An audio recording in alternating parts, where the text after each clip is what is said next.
Non-living coach 9/15 कोई नमस्ते details friend. explanation। आज हम लोग एक नया टॉपिक लेके हाजिर हुए हैं। ये टॉपिक ट्रांसफार्मर के ऊपर है। अभिषेक ब्लॉग चैनल में आप लोगों का फिर से स्वागत है।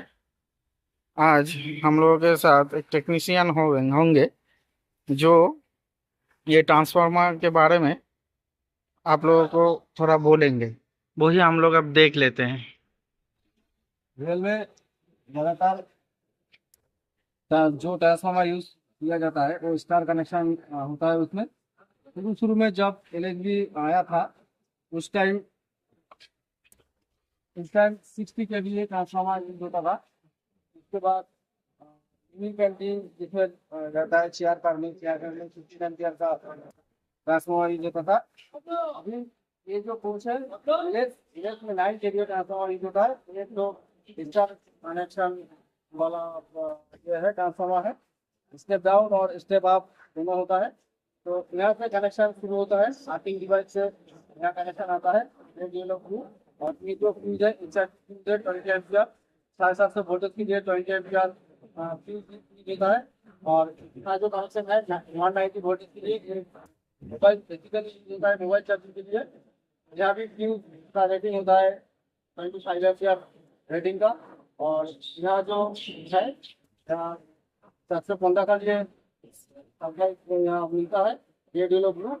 और का रेटिंग होता है 16 एम्पियर और 190 के लिए 25 एम्पियर और 750 के लिए 20 एम्पियर रेटिंग का फ्यूज यूज होता है। और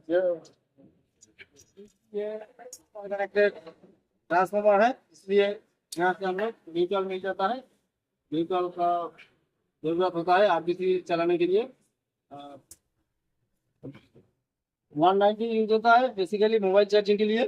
और 715 यूज होता है पंप और आरबीसी मतलब बैटरी चार्जिंग के लिए 715 यूज होता है।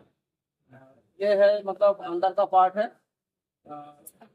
और ट्रांसफार्मर मेंटेनेंस के लिए क्या क्या देखना पड़ता है। और कौन सा गाड़ी में कौन सा यूज होता है, कौन सा ट्रांसफार्मर यूज होता है, वो थोड़ा बोल दीजिए। वो तो गाड़ी का लोड का हिसाब से मतलब फिर भी chair car sleeper chair car में मिनी पेंट्री रहता है, इसलिए 15 केवीए का ट्रांसफार्मर यूज होता है। और जो एलएस है जो जनरल सीटिंग का डिब्बा है उसमें 9 केवीए का यूज होता है। और एसी को उसमें 60 केवीए का। और उर्दू में जब एलएचबी आया था उस टाइम 7 केवीए का एक्टा लगाना है ना, एक्टा लगाना से खरीद यूज होता था। अभी धीरे धीरे मॉडिफिकेशन होके और भी लाइट हीटिंग भी कम हो सकता है। और इसका मेंटेनेंस के लिए देखना पड़ता है जो बंडेज पाइप वगैरह है जो सस्पेंशन नाट वगैरह जो होता है ये सब देखना पड़ता है। एलएचबी कोर्स में बेसिकली इसका जो कॉन्फ़िगरेशन है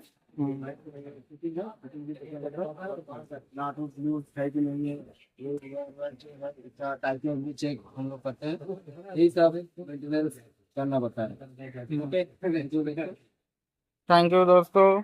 तो ये जो कार है ये जनरल एलएस एलएस डिब्बा है। तो इसमें आज हम लोग आप लोगों के साथ शेयर किए कि ट्रांसफार्मर के बारे में कैसे बोला जा सकता है, क्या होता है ट्रांसफार्मर, कैसा यूज होता है, ये सब। Thank you. अगर अगर इंफॉर्मेशन अच्छा लगा तो थोड़ा सब्सक्राइब करिएगा, लाइक करिएगा, शेयर करिएगा। Thank you.